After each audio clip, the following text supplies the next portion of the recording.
Ini ialah cara-cara buat meriam paip.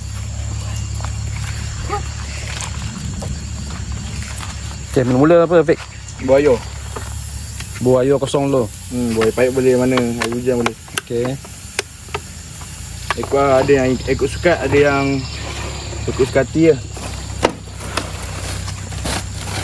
Lepas tu Tutup bunyi lah. tutup pakai guni. Kalau panjang ni tak payah tutup lah.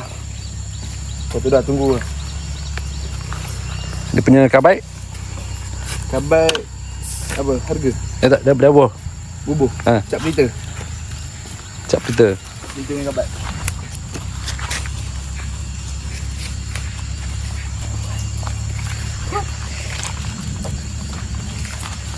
Okey, hari ni special.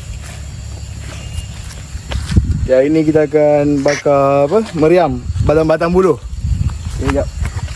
Tapi bukan buluh kan? Ke buluh ni paip. So. Ying. Kuat tu, Jemaah. Lemah. Dia sijak Allah. Aduh. Kuat ya. Tapi itu kat sini tutup telinga taklah kuat sangat. Best juga.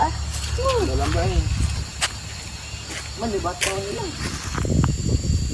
Batang apa? Oh. Ni terbuka.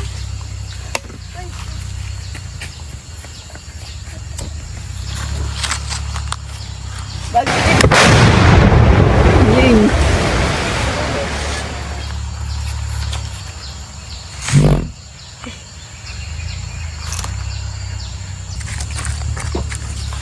Bunyi meriam ni sangat kuat, best.